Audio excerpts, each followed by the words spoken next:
Terima kasih Pak Menteri Koperasi dan jajarannya. Saya agak senang Pak, karena sudah lama kita tunggu-tunggu presentasi Bapak. Saya pikir kemarin batal sudah nggak bisa di masa sidang ini. Ternyata Pak Menteri datang. Dalam pemikiran kami, kita pikir Pak Menteri lagi pusing ya, dan ketakutan sehingga nggak bisa datang ke Laker karena dibatalkan mendadak. Ya. Jadi Pak Menteri, ada beberapa pertanyaan. Yang pertama adalah paparan capaian. Ini menjadi pertanyaan kami bahwa dari paparan sudah ada 45553 saya lihat di layar tadi. 54,26%. Ya, saya basisnya dari paparan. Tadi saya lihat, saya catat Pak Menteri. Memang kalau dihitung per detik bertambah terus, ya, bertambah terus. Saya mempertanyakan, saya apresiasi Pak, tapi saya mempertanyakan sebetulnya, karena program ini kita dukung Pak, karena ini programnya Presiden, Bapak Presiden Prabowo, kita dukung, ya, dan sudah dituangkan dalam Inpres. Tapi memang dalam implementasi kan banyak yang mempertanyakan Pak. Jadi yang pertama adalah soal efektivitas musyawarah khusus desa, ya, yang sudah mencapai 45.000 lebih Pak Menteri. Apa dasar Pak Menteri mengatakan bahwa ini sudah berjalan efektif? Karena apa? Tadi ada satu harian besar di negara ini juga mempertanyakan bahwa banyak yang bertanya dan banyak yang bingung Pak. Sejuta tanya masyarakat. Judulnya itu, sejuta tanya masyarakat. Karena banyak yang datang bingung. Kan Bapak kumpulin ini. Bapak kumpulin, Bapak ngomong-ngomong-ngomong, omon-omon aja, kemudian di situ orang disuruh ngerti. Padahal nanti yang terjadi itu nggak ngerti Pak mereka. Nah kalau hanya Bapak kejar jumlah, kuantitas, bahwa ini sudah 45 ribuan titik desa dan sebagainya tanpa ada pengukuran, bukannya ini mubazir Pak, buang-buang dana anggaran. Nah saya pikir ini juga perlu dikaji. Ini perlu dikaji. Ya. Apakah Pak Menteri sudah tahu bahwa ini berjalan efektif atau tidak? Nah ini poin penting, ya. Kenapa nanti jangan-jangan nanti dasarnya dari hasil musyawarah ini semuanya baik? Apa yang terjadi nanti? Nanti Koperasi Merah Putihnya karena dasarnya nggak bagus, orang tidak tersosialisasi dengan baik, gagal. Jadi hanya jadi Kopdes ini jadi macan ompong saja nanti. Nanti jadi sejenis kelinci percobaan di mana rakyat diuji coba, warga desa diuji coba di sini. Nah ini kalau ini gagal, ya asal muasalnya dari sosialisasi yang gagal. Ya. Karena saya lihat sosialisasinya juga dalam pemberitaan itu tidak detail, ya tidak detail, hanya menjelaskan dasar-dasar. Banyak pertanyaan, saya baca di Kompas tadi pagi juga, banyak pertanyaan dari masyarakat. Ini dananya dari mana, digaji atau tidak, kalau lahannya nggak ada atau bagaimana. Banyak yang bingung sebetulnya. Tapi Bapak dengan gagah berani sudah mengatakan bahwa di sini, bahwa ini sudah maju terus 45 ribuan, sebentar lagi 50 ribu. Apa enggak diukur bertahap saja Pak? Ya, supaya tidak menjadi mubazir, tidak menyedot uang rakyat dan sia-sia uang rakyat yang dibuang-buang percuma begini. Ya. Nah saya minta Bapak jangan panik mengejar 80 ribu ini. Jangan panik, jangan kemudian karena kepanikan Bapak lari kemana-mana. Apalagi Bapak sekarang juga lagi nggak tenang pikirannya kan, ya diserang sana sini, betul kan Pak? Tenang ya Pak ya. Ya. Tapi kalau tenang jangan fitnah sana sini Pak, jangan fitnah partai kami Pak. Ini nggak bagus Pak, gitu. Saya lihat karena Bapak fitnah sana sini, Pak, itu Pak, Pak membuktikan. Prof, Pak Prof, kita fokus saja. Iya enggak, ini nyambung. Karena Ini itu nanti. membuktikan mental Bapak lagi panik. Gitu. Ini permintaan, ya. Jadi artinya apa? Tenang Pak. Kalau 80.000 tidak siap, Bapak ngomong ke Pak Presiden. Kami tidak siap, Pak Presiden. Nggak mungkin siap ini 80.000. Kalau hanya kosmetik saja 80.000 ini, ya nggak ada gunanya. Nggak ada gunanya Pak Menteri. Ya kan? Nah ini saya minta efektivitasnya bagaimana? Pak, mohon nanti diukur dengan pasti. Tadi udah banyak berita kan muat kan Pak Menteri tahu kan? 1.000.000 tanya Pak, bukan 1.000, bukan 100 tanya, 1.000.000 tanya Pak. Itu yang pertama. Yang kedua adalah soal model bisnis Pak. Saya cari-cari model bisnis Bapak sampai sekarang itu belum saya temukan Pak. Terus terang. Bapak tahu pengertian model bisnis itu seperti apa? Bukan yang Bapak paparkan Pak. Bapak kan sudah baca, Bapak pendidikannya tinggi juga, pengalamannya full gitu. Betul kan Pak? Ya. Model bisnis apa yang Bapak ingin sampaikan? Di dalam itu kan nanti dibuat kanvas bisnis model itu. Betul kan Pak Wamen? Kanvasnya nggak ada. Coba Bapak baca teori-teori buku tentang bisnis model Pak. Bukan isinya cuma jenis gerai-gerai, bukan begitu Pak. Kemudian kalau Bapak masuk ke wilayah yang bisnis yang nggak ada diferensiasinya, homogen, di situ yang terjadi red ocean Pak, bukan blue ocean, nanti perang. Perang harga samudra, bukan samudra biru, samudra merah Pak, penuh darah. Karena homogen, tidak ada diferensiasi. Nah bisnis model itu kita nggak dapatkan. Nah itu yang penting buat kita tahu model bisnisnya seperti apa. Apalagi Bapak ngomong di berita bahwa ini bisnis model, ini modelnya bisa minimal untung 1 miliar. Dengan apa? Monopoli. Bisnis apa yang sekarang 1 miliar dari 3 miliar dan 5 miliar Pak? 20% Pak. Bapak ini ngomong ke orang yang bukan bisnis, orang bisa percaya. Kau ngomong ke pelaku bisnis sekarang hampir-hampir nggak ada loh bisnis yang 20% Pak. Ini juga harus Bapak clearkan. Bisnis apa yang bisa 20%? Kalau bisnis judol bisa 50% Pak. Judi online. Ini bisnis sembako, gerai klinik. Itu homogen semua Pak, sembako Pak.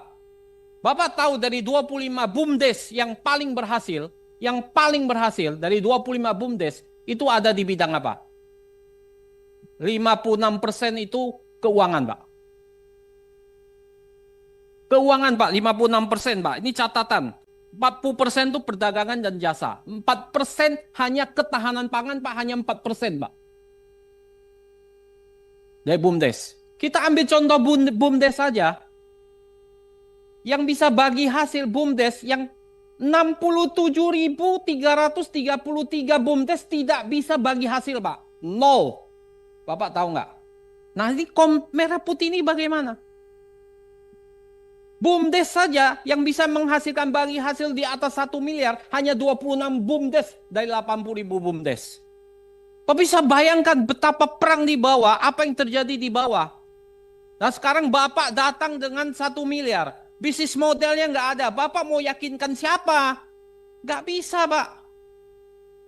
Ini yang Bapak harus paparkan. Jadi jangan kejar di media 80.000. Itu omong-omong aja, omong kosong. Omong kosong Pak itu Pak. Hanya jumlah aja. Kita dukung Pak programnya Pak Presiden Prabowo. Tapi Bapak harus bisa menjaga ini agar jangan sampai merusak nama Presiden Prabowo. Itu penting. Jangan nanti gagal, yang gagal Bapak yang kena loh Pak. Menteri Koperasi Budi Ari yang sangat terkenal fenomenal ini sekarang. Nah ini tolong Bapak nanti jelaskan. Yang ketiga adalah soal pertanggungjawaban hukum. Soal penting juga banyak bertanya, Pak. Siapa sebetulnya bertanggung jawab? Kalau ini gagal, nanti kan ada channeling juga. Ada plafon. Plafon itu sudah saya cek, Pak. Kalau plafon itu base daripada apa? Base daripada requirement daripada bank harus dipenuhi. Gak mungkin dia kasih plafon 3M semuanya dia cairkan. Berapa yang bisa memenuhi plafon 3M itu? Gak gampang, Pak. Bapak bikin koperasi yang sudah ada, Bapak jadikan merah putih, itu juga kalau 3M belum tentu semua bisa dikasih, Pak. Sekarang kan kecil-kecil, Pak. Itu nggak mudah juga. Channeling, itu bansos, itu uang rakyat, Pak. Kalau koperasi yang nggak benar, itu ludes semua uang rakyat kau channeling. Itu BUMN cuma bayar aja. Itu kan kayak bansos, dikasih channeling ke Bank Himbara. Nah ini bagaimana?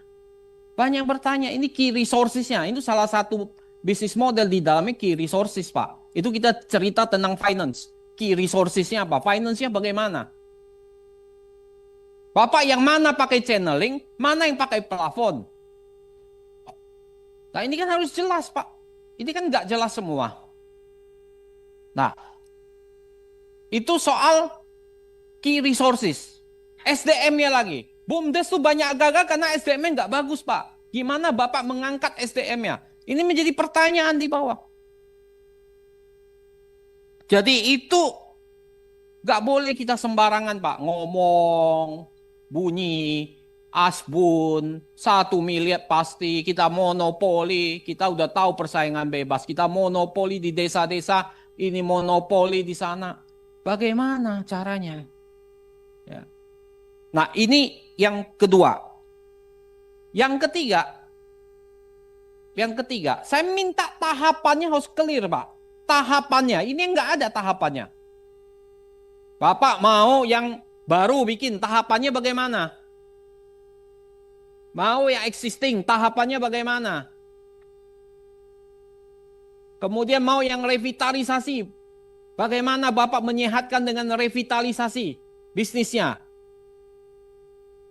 Berapa persen dari 3 ini yang nanti akan terjadi? Itu tahapan-tahapan itu harus jelas ke depan. Jadi saya minta, sebetulnya saya melihat bahwa dalam implementasi lapangannya, Koperasi Merah Putih ini babak belur, Pak. Tidak jelas sama sekali. Dan ini harus Bapak hati-hati. Programnya dari Bapak Presiden Prabowo bagus, tapi dalam implementasinya hancur lebur kacau balau, Pak. Terima kasih pimpinan. Terima kasih pimpinan atas kesempatan untuk menjawab beberapa pertanyaan yang menurut saya sangat substantif, terutama dari Profesor Darmadi. Soal efektivitas. Jadi begini, pendirian Kopdes sesuai instruksi Presiden itu tanggal 27 Maret 2025. Jadi kalau dihitung baru sekitar 2 bulan. Termasuk juga Kepres nomor 9 tahun 2025 tentang pembentukan Satgas Kopdes Merah Putih. Inilah satu-satunya dan mungkin pertama kali di Indonesia urusan koperasi dikeroyok oleh 18 kementerian lembaga termasuk gubernur dan bupati wali kota. Jadi soal efektif, saya pikir ini memang kerja bersama. Dalam berbagai kesempatan saya selalu bilang Kopdes Merah Putih itu musuhnya 3. 1 ketakutan, 2 kecurigaan, 3 keraguan-raguan. Karena kita takut, siapa nih orang desa? Curiga nanti ininya kepala desanya begini. Atau kita ragu-ragu. Menurut saya ini adalah langkah pamungkas untuk mengatasi ketidakadilan ekonomi yang sekian lama terjadi di Indonesia. Yang kedua, ini juga pertanyaan sering sekali saya ditanya sama banyak pihak, itu angka 1 miliar per desa bagaimana ngitungnya Pak Menteri? Prof. Jadi menurut data termasuk dari Kementerian Pertanian, nilai tambah middleman, rentenir, tengkulak ini 300 triliun diambil dari desa. Dari mulai selisih harga sampai misalnya beli wortel 500 dijual ke kota 5.000. Nilai orang tengah ini terlalu besar. Jadi tidak adil buat masyarakat desa, tidak adil juga buat masyarakat kota. Jadi ketika saya bilang 1 miliar per desa ini untung, hitungannya begini. Kalau dari 300 triliun itu kita pangkas 30%-nya udah 90 triliun itu. Dari efisiensi jalur distribusi yang kita bisa ciptakan. Yang kedua, Prof, begini Prof. Subsidi pupuk itu 43 triliun, Prof. Harga pupuk dari pabrik itu 2.300. Dipotong ditambah ongkos angkut 300-400 tergantung jarak. Sekitar 2.700 atau 2.600. Sekarang di pasar harga pupuk bersubsidi itu 4.800. Deltanya terlalu besar. Dan itu sangat merugikan buat masyarakat, rakyat atau petani pupuk bersubsidi. Dari pupuk aja kita udah hitung berapa potensi yang bisa kita selamatkan, kita buat ringkas sehingga masyarakat bisa menerima manfaat dari subsidi. Belum subsidi LPG yang nilainya juga hampir 100 triliun. Di mana ternyata petani atau masyarakat membeli dengan harga yang besar, bukan harga subsidi. Jadi selama ini ide Kopdes Merah Putih ini begini, Prof. Ini ide Presiden untuk membuat barang-barang yang disubsidi oleh negara ini efektif, efisien sampai ke masyarakat. Jangan sampai negara udah mengeluarkan uang dalam jumlah besar untuk subsidi, ternyata tidak dinikmati oleh masyarakat. Pupuk masih dibeli dengan mahal, LPG dibeli dengan harga market, padahal negara sudah subsidi. Nah, dalam filosofinya adalah barang bersubsidi itu sebenarnya sudah menjadi barang publik. Karena sudah ada intervensi negara untuk mensubsidi komoditas tersebut. Nah, karena itu penyalur atau distributornya barang publik itu adalah harus lembaga milik publik yang bernama koperasi, Prof. Nah, kalau ditanya, ini koperasi monopoli, dalam undang-undang kita cuma 2 lembaga yang boleh monopoli. Yang pertama BUMN, yang kedua koperasi. Koperasi dibenarkan untuk BUMN. Minggu lalu saya bertemu dengan KPPU, Komisi Pengawasan Persaingan Usaha, karena ini koperasi adalah lembaga ekonomi yang sesuai dengan ideologi negara, maka dia boleh monopoli. Kenapa boleh monopoli? Karena koperasi milik orang banyak, bukan milik 1-2 orang. Sampai sekarang undang-undang kita masih memperbolehkan koperasi melakukan monopoli. Nomornya? Undang-Undang 5 tahun 99. Pasal 50, Prof. Itu gini pimpinan.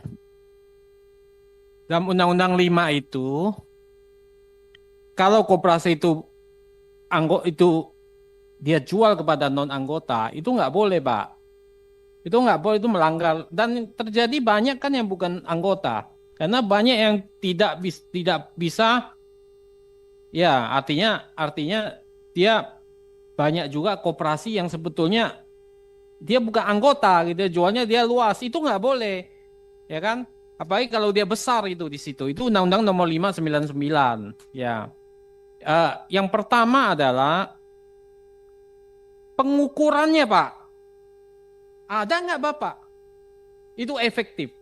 Bapak kan datang ke satu provinsi, kumpulin Pak Desa, menurut cerita nih, wah orang datang begitu banyak, ngerti juga kagak, Pak. Yang dia tanya ini uangnya mana? Itu aja, Pak. Yang dia tanya uangnya itu mana? Nah, ini orang ngerti nggak? Komprehen nggak? Ini loh. Nah, mana pengukuran Bapak? Ini kan Bapak hanya gegap gempita. Wow, begini 50.000 naiknya per detik nih. Kayak ini follower nih naiknya. Kayak bola ini apa yang follower banyak sekali. Setiap detik banyak. Naik 1.100. Efektif nggak nih barang? Orang gak ngerti, Pak, apa yang Bapak jelaskan. Itu yang pertama ya. Yang kedua, Bapak nggak punya bisnis model. Kenapa saya katakan bisnis model? Saya nggak pernah ngelihat. Bapak tahu yang namanya bisnis model? Kayak salah satunya Chan Kim Blue Ocean. Bapak tahu nggak? Nggak ada Pak bisnis model. Tadi Bapak menjelaskan, tapi bisnis modelnya nggak ada. Key resources-nya mana? Customer segmentnya mana? Streamline income-nya mana? Semua nggak ada penjabarannya, Pak. Itu yang saya minta, Pak. Ini kan banyak orang pintar nih, ya kan? Ya, iya. Nah itulah di media kan juga nggak ada, Pak. Itu kan 3 SKS, Pak. Ya. Ini kalau gini, sorry ya Pak, kalau Bapak masuk ini KMP semua bisnisnya homogen. tidak ada diferensiasi, yang terjadi red ocean, Pak. Ya kan? Maka ini harus dijelaskan kepada kami, gitu. Itu Pak Menteri. Terima kasih, pimpinan. Kali dialog dengan Prof. Darmadi ini karena lebih bisa menjawab banyak pertanyaan. Ini yang dikatakan Pak Asep tadi soal modeling. Ini kan tadi pembentukan, baru fase pembentukan. Kelembagaannya dulu. Bahwa sudah ada antusiasme dalam, misalnya soal kelembagaan ini kita jaga dulu apa nih?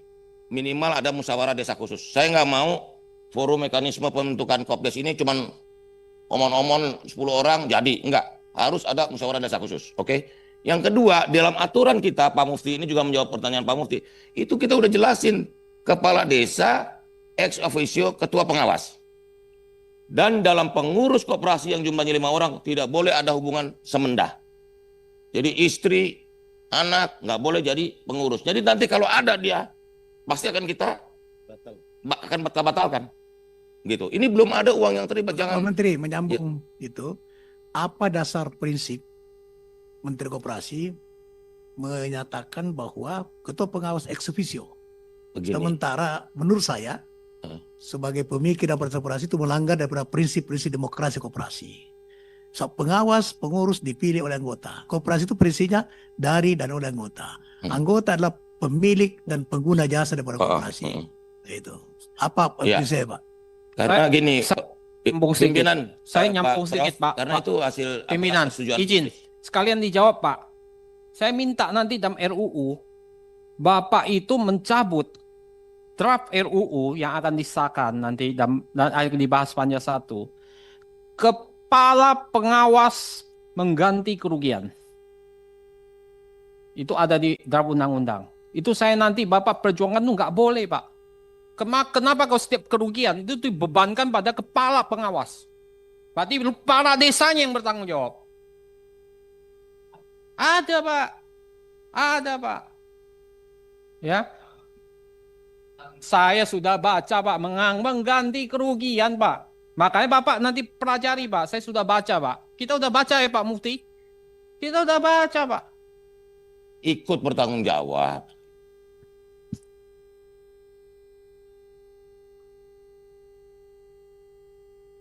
Interupsi pimpinan. Kiri. Mana? Saya pikir perlu dilanjutkan pertanyaan oleh teman-teman ini. Ya, saya kira Pak Menteri sudah cukup ya untuk nanti kalau masih ada yang kurang Pak Menteri jawab tertulis saja pada Pak Prof Darmadi ya. Baik,